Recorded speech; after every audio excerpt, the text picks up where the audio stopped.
I don't trust any of this stuff. I love it. I use it every day, almost for everything, but I don't trust it because it's just not there yet. It's not foolproof.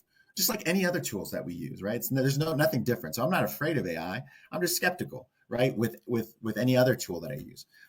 So what's interesting though is you've talked a lot about this, Jason, both on the show and behind the scenes. Is you have to protect your reputation so that at back end work, right? I always say it's not the sexy part of all of this loss prevention side or cybersecurity, but it's probably the most important next to building your digital roadmap, right? The governance piece, the evaluation piece. Thoughts on that?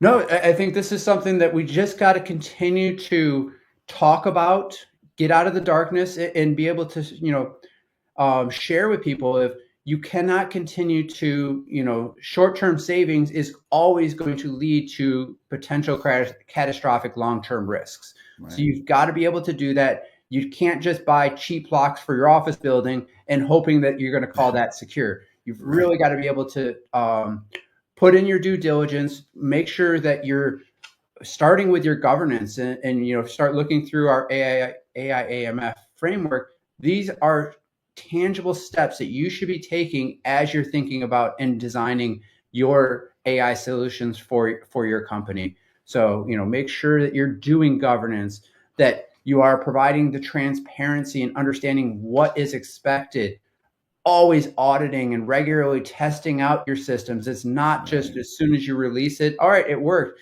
You want to continuously monitor and continuously audit that. And then the last thing is making sure that you have an incident response plan.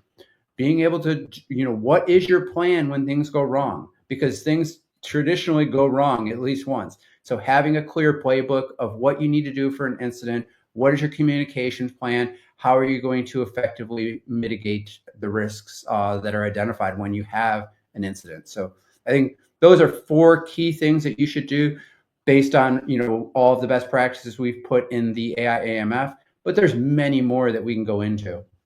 We'll put that in the comments, and maybe Samantha, if you can just copy that and throw that in the comments. I think that's spot on, right? Those four: governance, transparency, regular auditing, right, and testing, and then that incident response when things hit the fan, right? When what hits the fan, what do you do? I think that's key. What's interesting? Yeah, we see a lot of headlines around regulation in Europe. You don't see that a lot in the U.S. here domestically. I think it's coming, right? And I'm so surprised you don't see more headlines around just the legality.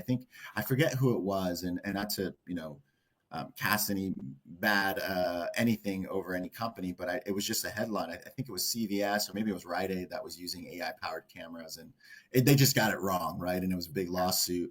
We've seen a couple sprinkled, but I haven't seen a lot of legal cases around AI. I think there was one around like medical, or someone was trying to get some sort of medical advice or something like that. And it didn't work out for the organization. They just didn't. They weren't testing their bot, their chat bot, and updating the knowledge base or putting guardrails.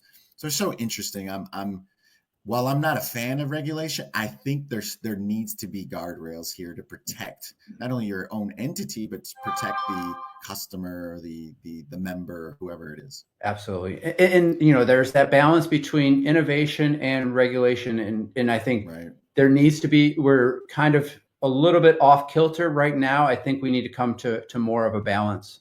right. I I think agree. Europe's probably on the other side where they're blocking all innovation for Everything. regulation. So, I so there is a see. balance, but we do need to get there It's because so if not, funny. we're going to have, these things could go very wrong very quickly. It's so funny. You see, I mean, even on LinkedIn, I see like those that are here domestically in the US, and all their posts are about, hey, we probably need to slow down. We need to consider risks, and we need to, we're excited, but we know like, hey, there are some threats there. And then I go to those that, typically on at least on my LinkedIn fin, a lot of UK based. And it's just like, why are we regulating this? This is too much regulation. Look at the US. They're flying. It's a rocket ship over there. They're doing great. But you're right. It's like one extreme to the other. We got to come to the middle. All right. So loss prevention, AI safety, AI ethics, right? It's so important. We wanted to go a little bit longer today on that topic because we want to make sure that you don't put yourself and your organization in a bad spot and erode the reputation that you've built for years. So important. I hope people come back and watch this one. This one is a juicy one, specifically on, again, that side that we don't tend to think about. We're so excited and we want to be first movers, first to market, have the competitive edge, but that could really be derailed if you're not doing these testings and auditing, et cetera. So let's get back to the fun stuff, right? We'll switch gears. I think they're kind of, I think they're going to transition very similar. Is, you know, there are a lot of tools out there and people are getting paralysis of it. So let's talk about, you know, how you and I navigate through that. Yeah, totally. I think navigating through this AI landscape, you know, we talk about it a lot. There's something coming out of the headlines from these major organizations like OpenAI, Claude, Grok, all of them every week. It's lightened up a little bit, but you know it's around the corner. And I think these organizations are just waiting for the first headline to come on so then they can be relevant and say, hey, we did it better, we did it cheaper. I think that's what's happening here. But it can get overwhelming, right? There's a lot of advancement from a lot of these tech companies. And I know a lot of executives out there, those that are listening. It's a lot. It can become overwhelming, as I mentioned. It's really, the core problem isn't, you know, about falling behind, right? It's going back to what we were stating and kind of bringing up the AI AMF framework. And maybe we put that in the comments as well, or put, you know, the different steps of it in the comments here soon, or maybe after the show. But it's really, what it is it's about lacking a clear actionable roadmap, right? And how you navigate through this. And we've developed a framework with excellent steps there so that anyone that's thinking about integrating AI into their organization can follow it. And again, integration is the last step, right? That you might be thinking integration, but just know it's gonna be a little while till you get there, because we want you to do it the right way.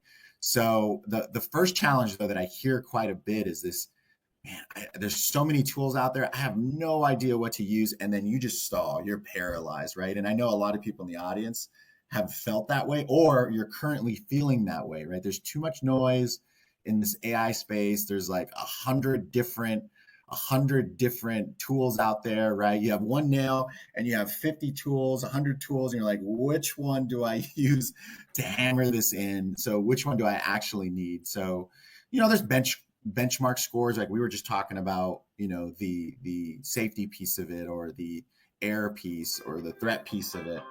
So I think that's so important. But what are your thoughts on that, on just this AI tool paralysis, and what is a solution for those out there listening that may be feeling that way right now?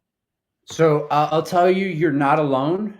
We are all feeling this way. Everyone has all of these tools. And what I recommend is you find the minimal viable toolkits that you need to be able to do your job, whether it's personally or professionally.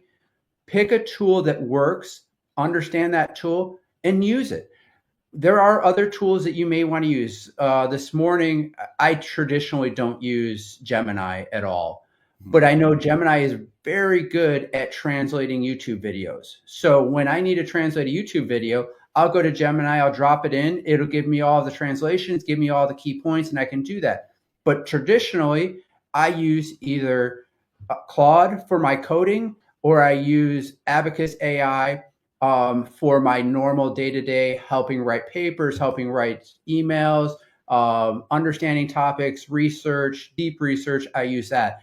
And I really like what Abacus has done, and Abacus is one of many that have done this, is they get the best models out there, and they've got a router that based on your question will give you the right response. So, you know, if you've got a question to write an email, it may go to the GPT-4o mini, or it may go to Claude 3.7. If you have deep research questions, it will go to Perplexity Deep Research, or it will go to the OpenAI Deep Research. So having these tools that kind of work for you allows you to really be more effective. And then you're not always chasing. So find the tools that work for you. Identify a toolkit of, for these problems, I'm going to use this tool. For this problem, I'm going to use this tool. And then just stick to it. You know, you always want to be continuously learning and watching what's going on. And there may be a tool that replaces and is much more effective for you and changes your workflow. But I think that's a way to really do that, is find something that works for you, find something that works for your company, and be able to go do that.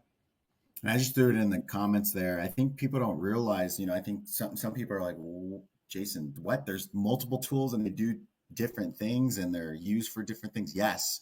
Right. And you start to learn that when you start using them. This is why we're always saying use them, because you'll start to realize, I'll know sometimes, and actually we're going to have a great episode